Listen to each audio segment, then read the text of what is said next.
You've seen it 1,000 times, the faster driver trapped behind a slower car, lap after lap, unable to pass despite being clearly quicker. The culprit isn't skill, it's something invisible, something that destroys everything a racing driver needs to dominate. Dirty air. Today we're diving into the aerodynamic battle that decides races, and why sometimes the best seat in the house is the worst place to race from. In Formula One, where hundredths of a second separate victory from defeat, dirty air is the invisible wall that costs drivers championships. When you're stuck behind another car, you're not just breathing their exhaust, you're swimming through turbulence that strips away the very aerodynamic grip your chassis needs to turn, brake, and accelerate. A following driver can lose 5, sometimes 10% of downforce just by sitting 2 car lengths back. That's the difference between first place and 10th. This isn't a minor inconvenience, it's fundamental to why the grid spreads out, why overtaking has become nearly impossible without DRS, and why track position is everything in modern F1. Over the next few minutes, we'll explore exactly what dirty air does to your car, how teams have tried to fight it, and why this single aerodynamic reality has reshaped how Formula One racing actually works. Let's start with the basics. A Formula One car is essentially a high-speed air processing machine designed to slice through the air as efficiently as possible. The wings, the floor, the barge boards, everything works together to create downforce, that invisible hand pushing the car down into the track so it can corner at incredible speeds without sliding off. Downforce is generated by pressure differences. Air moving faster over the wing creates low pressure above it, while higher pressure underneath pushes down. It's the same principle that keeps an airplane in the sky, just inverted. Now imagine a car ahead of you on track, moving at 300 kilometers per hour, carving through the air like a knife through water. That car isn't just moving forward, it's creating a wake, a massive disturbance in the air behind it, much like a boat leaves behind waves. Everything from the front wing to the rear diffuser is agitating, compressing, and redirecting the air, leaving a chaotic mess of turbulence in its path. When you follow closely behind, you're driving directly into this dirty air, this disrupted, tumbling, unpredictable flow. Here's what happens. The air hitting your front wing is no longer smooth and organized. It's swirling, it's chaotic. It's telling your aerodynamic package a complete lie about what angle you're at and how fast you're going. Your front wing loses efficiency because the air isn't structured anymore, so it can't generate the pressure difference it needs. More critically, that disrupted air flows back toward your rear wing, which is responsible for up to 40% of your total downforce. Instead of clean, smooth air hitting the rear wing's top surface at a predictable angle, you're getting turbulent, chaotic air hitting it at random angles. The result? Your rear wing produces maybe 70 or 80% of the downforce it could generate in clean air. You're instantly slower through every corner because your tires can't find grip. There's simply less force pushing the car into the track. But it's not just cornering grip that suffers, it affects everything. Dirty air disrupts the diffuser underneath the car, the tunnels that create additional downforce by accelerating air beneath the chassis. It destabilizes the car's balance, making it loose and unpredictable, especially on corner entry. Your brake cooling is compromised because the air flowing through the radiators is turbulent instead of steady. Your tires don't work as well either.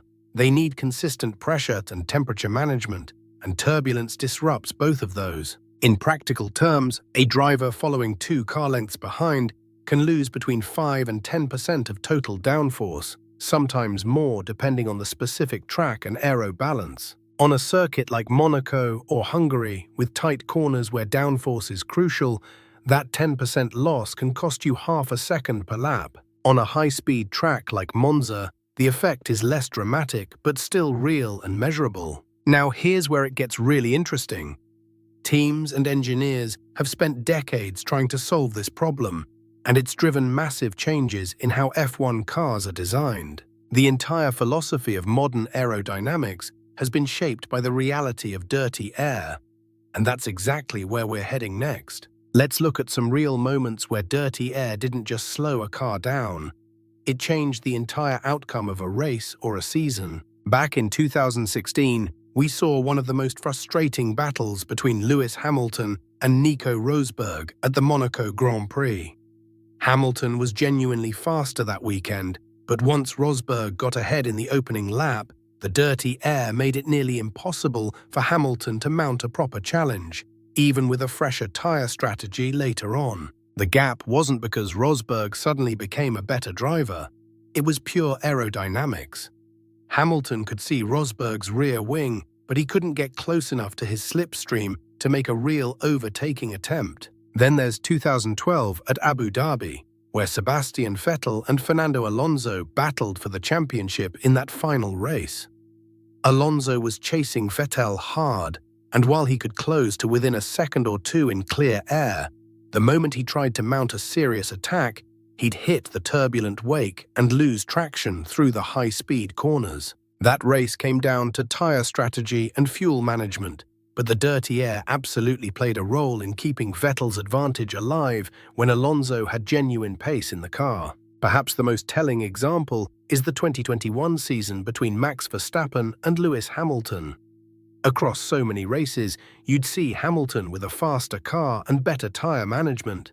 But when he was stuck behind in traffic, that 5 to 10% downforce loss was the difference between a comeback and a missed opportunity. At circuits like Jeddah and Brazil, we watched Hamilton carve through the field in clean air, but then get absolutely bottled up the moment he caught a rival, even a slower one. These aren't unusual stories. They're the norm in modern Formula One, and they're precisely why aerodynamicists have spent the last 2 decades completely rethinking how a Grand Prix car should be designed. The 2022 regulation change, when new technical rules came in, was partly about trying to reduce the effects of dirty air so that racing would be closer and overtaking more possible. It's a battle that never really ends, because as soon as you solve one problem, the next layer of complexity appears. Now, imagine for a moment that we could rewind Abu Dhabi 2012 with one small change. What if Alonso's car produced the same downforce behind Vettel as it did in clear air? Aerodynamically, he had the edge that day. But that dirty air cost him about 5 to 10% of his grip through the high-speed turns where it mattered most. Do the math on that. 5 to 10% on a championship-deciding race at a circuit like Yas Marina, where cornering speed is everything, and suddenly Vettel's defensive line becomes far less bulletproof. Or fast forward to 2021 and imagine Lewis Hamilton never having to sacrifice pace while hunting down Max Verstappen in traffic. How many more overtakes would we have seen? How differently might those championship points have fallen? Here's the fascinating part. Designers know this perfectly well, and they've been chasing a solution for years. That's exactly why the 2022 regulation overhaul wasn't just about bigger engines or different tyre compounds. It was fundamentally about aerodynamic philosophy. The FIA wanted cars that could race closer together without completely losing their grip, to make the racing we see on track actually reflect the performance differences between drivers. It's an elegant engineering challenge that will never be completely solved, because racing itself keeps evolving the problem. So here's what to take away. Dirty air is real, it's measurable, and it fundamentally changes how a race unfolds. First, remember that a following car loses downforce and grip the moment it enters the turbulent wake of the car ahead, sometimes losing 30% of cornering speed. Second, those regulation changes we talked about weren't accidents. They were the FIA's deliberate bet that we could engineer closer racing back into the sport. And third, this problem reminds us that Formula One is as much about solving physics as it is about driver skill, and sometimes the better driver can't win just because of the air. Now we'd love to know, which aerodynamic topic should we tackle next? The secrets of DRS, how ground effect works. Drop your vote in the comments below. And if you're hungry for more of this stuff, please hit subscribe.